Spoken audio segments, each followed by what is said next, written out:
Welcome to #GenZ. I'm your host, Megan Grace.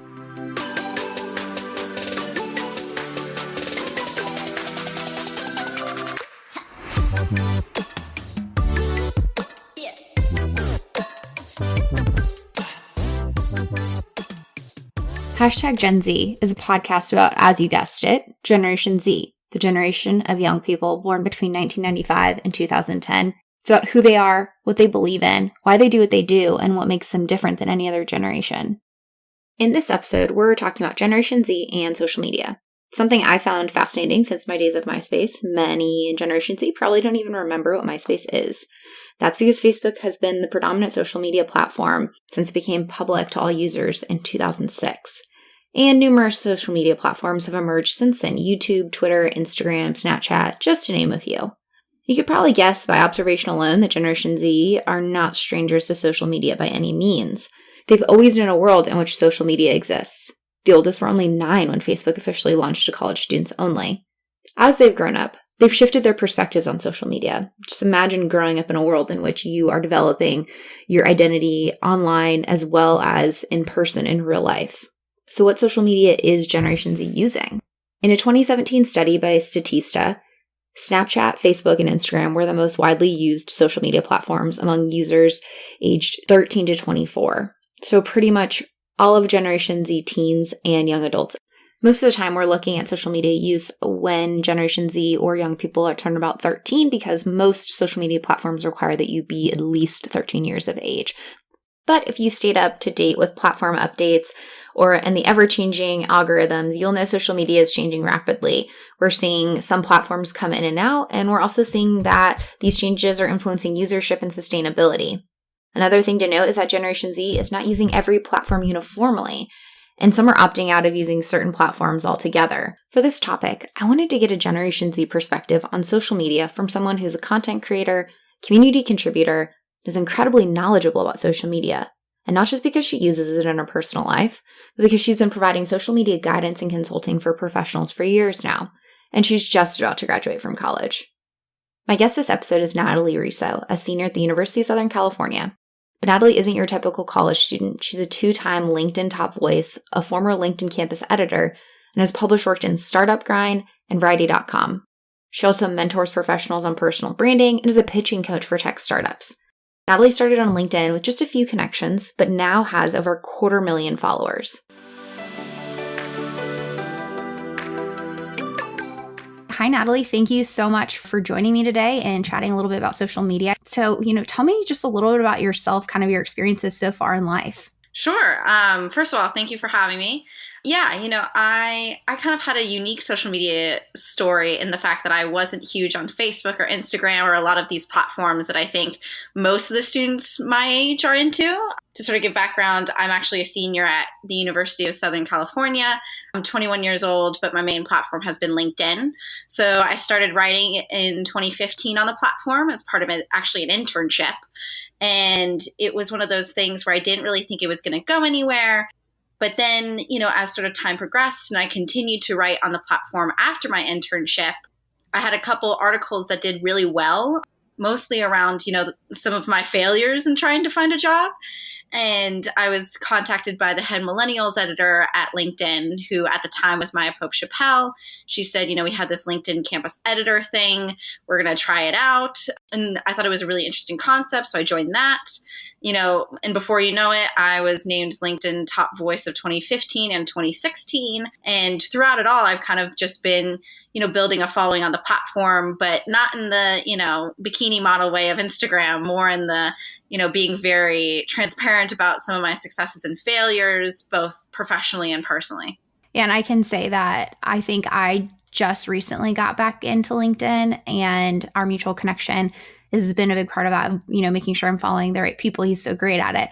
But now you're definitely one of the influential people that I follow on LinkedIn, where I'm like, oh, Natalie thought she liked that. I should give this a look.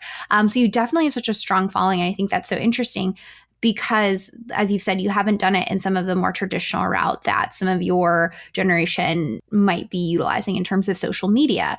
You talked a little bit about kind of how you've gravitated towards LinkedIn, but really what motivated you to utilize LinkedIn over, say, Facebook or Instagram or Twitter? Or if you're on those, what kind of motivates you to utilize those? Yeah, LinkedIn has always been my base, that's for sure. I think that for me, I was always, how should I put it? I was a little bit more nerdy. I was very into, having these really intellectual conversations. And you can even tell now when you look at my LinkedIn profile that I have a lot of different interests. Like I've done stuff in Hong Kong and I've done stuff in entertainment and social media and just a bunch of different things. And so for me, I never joined LinkedIn thinking, oh, I'm going to be an influencer. Like that wasn't even a thing back in 2015. It was more of like, I just really enjoyed talking about these different things and being a student and being so young, it was kind of one of the only platforms that I actually could talk about them, because for a lot of students, we're not able to talk about those high level sort of theoretical aspects of our culture unless it's through some sort of writing. And a lot of people chose Medium, but I really liked LinkedIn. I felt like it just had a bit more impact. And, as years have changed, there's been times that I've thought, oh, well, maybe I should switch to Instagram, or, oh, I should, have a different main platform. But on LinkedIn, there's definitely this growing sense of community and very much like a two-way street. Like a lot of the people who follow me, not only do I follow back and I'm even connected with, but, we ask each other about, how is this event? How is that? I'll say I'm doing a project and 3 months later, somebody will comment, hey, how'd that project go? So I think for me, LinkedIn has always been such a more like authentic sort of experience than a lot of the other platforms. That's not to say that I have no social media understanding in terms of the other platforms, because I've worked in YouTube, I've worked a little bit with Instagram, I've worked on a couple different platforms, more on sort of the brand strategy side. And then this summer, I'm going to launch my Instagram. So mostly because I think in this day and age, you kind of have to be multi-platform. There's not necessarily a ton of people who do well with just being on one platform and creating content that way. But for me, LinkedIn has always been my main. So that's so interesting that you are not on Instagram at all. I was just reading the other day that 73% of people your age, like between 13 and 24. So, well, I do have a personal Instagram, but it's one of those things where it's never been tied to this idea of like me growing a followership. Like it's actually kind of funny because a lot of the other young influencers on LinkedIn have like thousands of followers and I have like 400, because I think it's one of those platforms that I felt like I had to be on. It's kind of like how a lot of people think about Facebook now. Like you just have to be on because everybody's on it. That's kind of how I viewed Instagram for a really long time. That's changing, but I think for me, for a lot of people too who are more sort of entrepreneurial, they sort of gravitate towards LinkedIn before Instagram. Would you say that there are certain platforms that your generation feels they have to utilize out of obligation? Because in my reading, but again, I'm a generation older than you all, and I grew up with Facebook. Do you feel like Facebook and Instagram are now those platforms of obligation that your generation is using outside of the entrepreneurial aspect, like of your view on LinkedIn? I think Facebook definitely is. I mean, most of my friends don't create content on Facebook. What they do is they go in the RSVP for that event that's happening on campus on Saturday.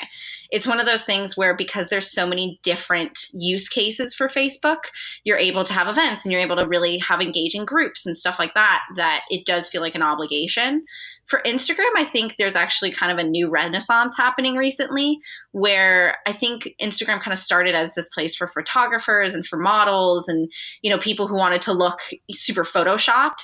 And once that wave kind of ended, I think a lot of people were kind of so-so on the platform. I mean, it definitely was one of the top platforms, but you kind of saw a little bit of dip. And now there's kind of a new renaissance coming where a lot of people who are entrepreneurs or who, have businesses and who have careers are starting to go on the platform and showcase that. You're absolutely right. I feel like I got an Instagram back in 2012 when I got my first iPhone, back when it was an app just for people with iOS, mind you. And in that case, I never would have imagined that there's opportunity for thousands and thousands of people to be following you. I think I had like 50 friends and they were from school, and it was just, I would share a picture every now and then and it didn't care. But it has grown into this unique platform. And I think people have moved away from Facebook and taken a lot of what they would have originally done on Facebook and are now curating it so carefully on Instagram. I think it's a really interesting space. Do you think that some of that renaissance has come from stories and the fact that Instagram is now more multimedia than it was in its origin? Definitely. And I think it's not even the multimedia aspect. I think a lot of it is now you can really curate like a brand on the platform, because when it's just a stream of photos, it's really hard to sort of have this overarching theme or have these different motifs that you can really, stand up next to. But now with stories, and you see with descriptions, and you see, even some people who the photo isn't that important, but the caption's super important, and people will go and just for the captions. It's almost like a Humans of New York situation. I think that's when people really started to view it as like, even though it doesn't have all the capabilities of Facebook, maybe this is where I can really hold like my personal brand. I think you're 100% correct. And you brought up a really interesting point about people are now moving towards creating content on multiple platforms. Do you think that that is common among people your age within Generation Z?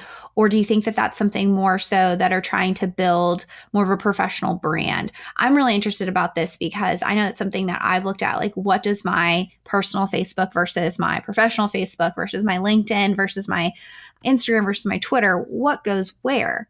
Yeah, I think that's a really good question. And it's something that I've personally seen within my own sort of growth as a personal brand change.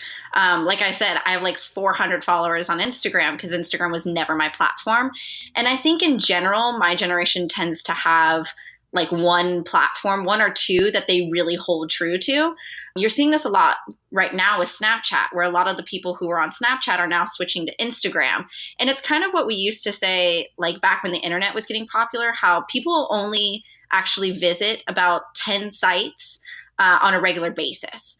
If there's any more than that, it's going to have to knock out one of the other 10 in order to get to that level of consistency.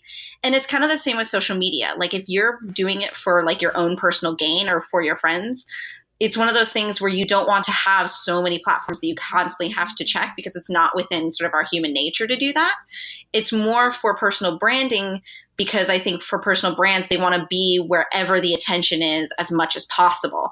So especially for me, like I have to launch my Instagram because I realize that I have a huge audience that's young.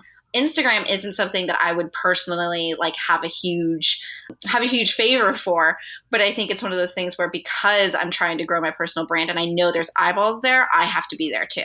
Well, don't worry, I'll go follow you because I just love your content. So don't worry, I'll be one of your thousands of followers, which I'm sure will come not long after you launch that. Oh, thank you. I'm on the edge of my seat now. So we kind of started to get into this, like what Generation Z is thinking is cool. And this is part of this podcast, is me just understanding what is cool and where you all are hanging out. Not because I want to hang out there, just because. But no, I want to kind of like, what are some of the, if you had to speak for members of your generation, whether that be your classmates or your friends online, what are some of the perspectives on Generation Z in terms of social media? What's cool right now? What's not cool? Because I think there's a little bit of speculation that Generation Z is on all of the social media, with us knowing that. So Snapchat has been heavily popular for a while, but are there any underlying secrets that us old people need to know about? Yeah, I mean, I definitely think that there's been a consolidation of platforms within the last, I want to say like 5 years, honestly. I mean, you had Periscope, Meerkat, Vine, you had all these platforms that people were on that now are either dead or no one's on them. I have no idea what Meerkat is, and it's gone already?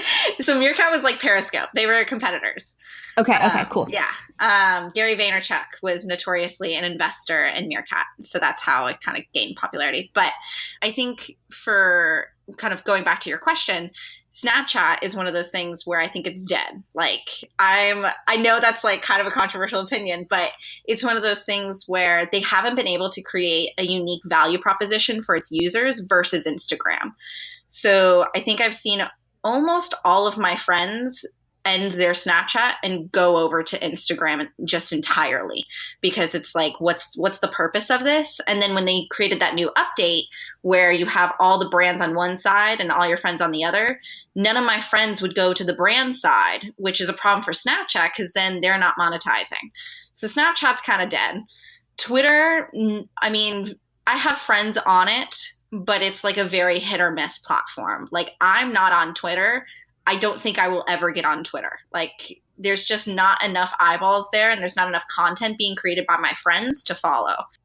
So I think that's like dead. In terms of what's popular, Instagram's like the number one by far.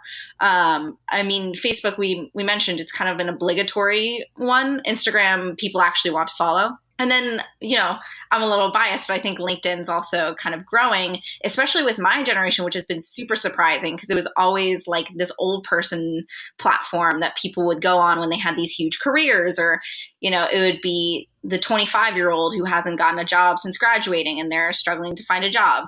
But now you're seeing with so much entrepreneurship and so many sort of untraditional career paths in my generation, LinkedIn's becoming this really popular platform to sort of showcase the ways that we're kind of navigating through this new job market. I think it's really interesting you bring up LinkedIn because I think that from what I know about Generation Z in my research is that y'all are very, very focused on your careers. And with LinkedIn being so focused on, I don't want to say professional development, but really more professionally focused content and having, I think, thoughtful conversations or thought-provoking posts about careers, I wonder, and I think that you're seeing it more than I am, more of a student growth or a young person's growth of this being a platform that's not, as you said, just searching for a job or building an alumni network after you graduate. So I think you're spot on, and you probably see it more potently than I do just in your work on LinkedIn. Yeah, absolutely. I mean, even within the campus editor program, which is all students, when I was campus editor back in 2015, there was 22, 23 other campus editors, and we were like the only students making content on the platform, it felt like. And now, I helped host an event last week that was a LinkedIn meetup with the LA Clippers. And the majority of people there were students, and they were students creating content. And I remember one of my friends even got mistaked for a LinkedIn campus editor because they were like, yeah, you create great content on the platform. You're a LinkedIn campus editor, right? And she was like, no, I'm not. I create content. I think it's interesting. So there's definitely been, even within the last couple of years, a shift where it's very much more student focused and not necessarily to get a job. I think too, it's more of kind of what you're talking about, of creating these really thought-provoking conversations around work and career and education as well. I want you to also, you're so humble in the fact they're like, yeah, I just helped put together this small event with the LA Clippers. How many people were actually at that event? So there was about over 100 people, and it was at Staples Center. It was on sort of their rooftop little courtyard area.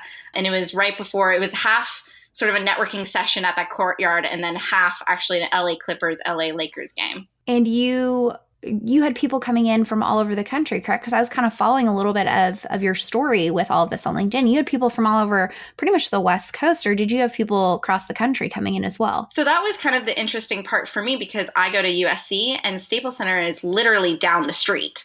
So to see people come in from Toronto, from Chicago, from Seattle, just for this one event that was happening, literally just for one night, that was really kind of crazy to me. But I think it spoke a lot to how much community is valued on the platform, especially compared to other social media platforms where people really value that like human to human connection in addition to connecting online. I think you bring up a really interesting point about community in social media, because a lot of people think that social media is about posting your selfie and how great your vacation was and kind of like fabricating and in some ways curating this almost like unrealistic lifestyle. Would you say that people in Gen Z that you know of are really seeking out community more so on their platforms? I would say so. I mean, I think you see it a little bit in some of the other social media platforms as well. I know with Reddit especially, you kind of see this idea of like community and shared experience.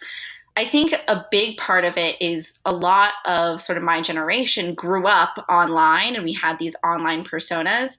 And as we're starting to get older and we're starting to, be in college, and it's at the point where you don't see your friends every day in class. You have to go out and make a point to see them.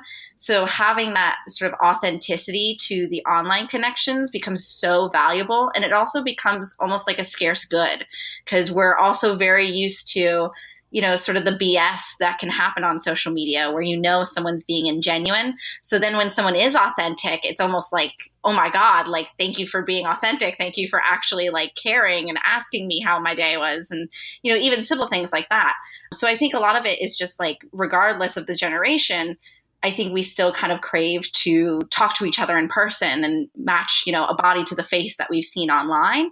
I think that's also a big misconception about our generation, is that like all we do is go online, when really, I think for me at least, and what I've seen in the LinkedIn community, online was just another gateway to build the community in person. That was such a beautiful quote. Oh my goodness. I know. Oh my God, someone stitched that on a pillow.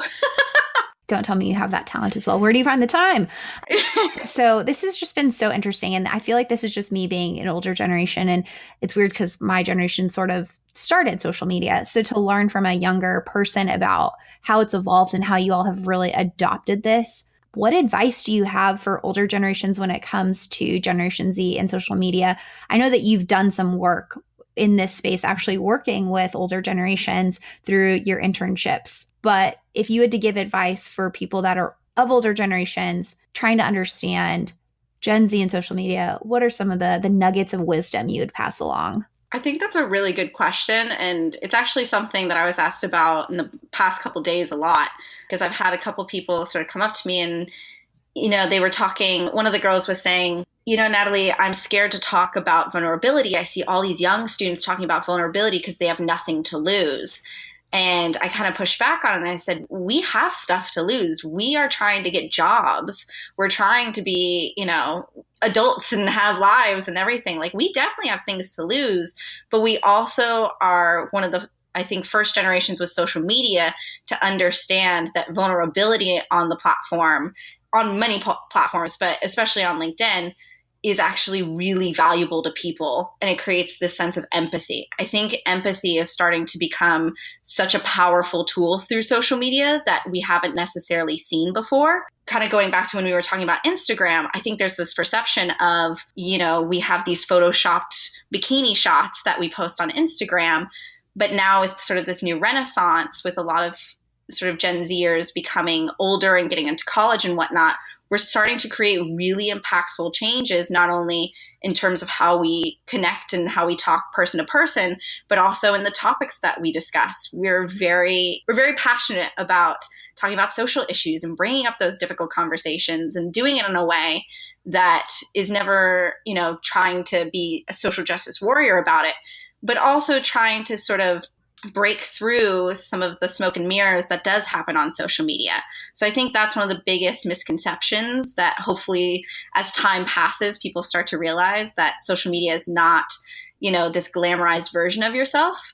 We're just sort of trying to demonstrate and publicize sort of our daily lives. And I think that's going to be really interesting to see going forward how that manifests. I think that's a really great point, because I think there's definitely a misconception about how young people utilize social media and how y'all are still developing your identities and who you are. And it's such an interesting space to do that online, where if you wanted to, thousands of people could follow you as you're growing up and kind of understanding how the world operates and how things work. So I think that's a really unique way to put it, of this idea that you're trying to be vulnerable, but this has just always been a part of your life and in your peers' lives. So my last question, really, what is your favorite thing or things about your generation? Oh, that's such a good question. I think that for my generation, I love how we are about creating meaningful change, and not in this sense of like, we want to create the next Uber, or like, I mean, don't get me wrong, there's people who want to create the next Uber. But I think for a lot of people, and I've learned this a lot through my content as well, that recently I created a post about diversity. And I posted in 2 engagement groups, and one was sort of an older audience and one was sort of a younger audience. And remember, the older audience was like, yeah, this is great. Like, way to go. And then the younger audience was like, this is so important. Like, we should be trying to publicize, we should be utilizing social media in such a way where we're able to really create change. I mean, you see that with so many different student groups right now. I mean, even with like the Parkland shooting survivors, you're seeing a lot of young students utilize technology in a way that creates meaningful change for different groups. And I just think that's awesome. Like, it's one of those things where I think when people say, oh, you're so young, like you should live a little bit more in the world. I think, yeah, maybe you have a point, but I also think it's awesome that we're trying to do these things, especially for groups that maybe we don't even identify in. So I think that's definitely my favorite part. That's one of my favorite parts about y'all too. I see that so frequently, and whether it's reading the news or interacting with young people like you or seeing students, and the way that you're standing up for other people and thinking about other people that maybe it's not even an identity group you belong to, but you just know it's right that other people need to be included and protected. And well, Natalie, I cannot thank you enough for coming on and sharing your insights. Thank you. This has been awesome. I really enjoyed it. I think these types of conversations are more what not only me, but I think a lot of students my age like to talk about. I use social media just about every day of my life, and being able to chat with Natalie gave me some new insights and perspectives on social media. Hearing Natalie's story reassures me about Generation Z. Not that I needed much reassurance that they're great, but beyond Snapchats and selfies, social media is providing an environment for young people to find community and create change. Sure, social media can be a place to build an online identity, gain a following, and curate your presence, but for Gen Z, it's a place they've grown up, come to know themselves, and interact with the rest of the world. Thank you for tuning into this episode of #GenZ, and a big thank you to Natalie Riso. If you haven't yet, go give her a follow on LinkedIn and keep an eye out for her Instagram account coming soon. I can vouch that her content is good stuff. I hope you enjoyed learning a little bit more about Generation Z and social media. I can't thank you all enough for your support and positive feedback, and I have had a few people reach out with episode suggestions and questions. Please keep those coming. If you have something you'd like me to explore and chat more about on this podcast, head over to my website, meganmgrace.com, and drop me a line. When possible, I want to answer some of those questions in a timely manner, so I'll try to answer a question at the end of each episode. The first question comes from a former student of mine, Catherine. Catherine reached out and asked, my job spans globally.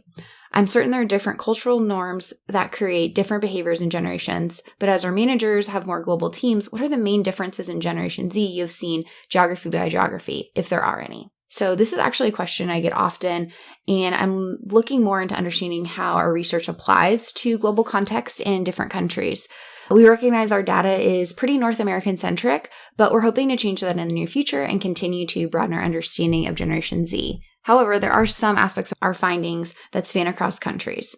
Consider the influence of technology on communication, relationship building, access to information, etc.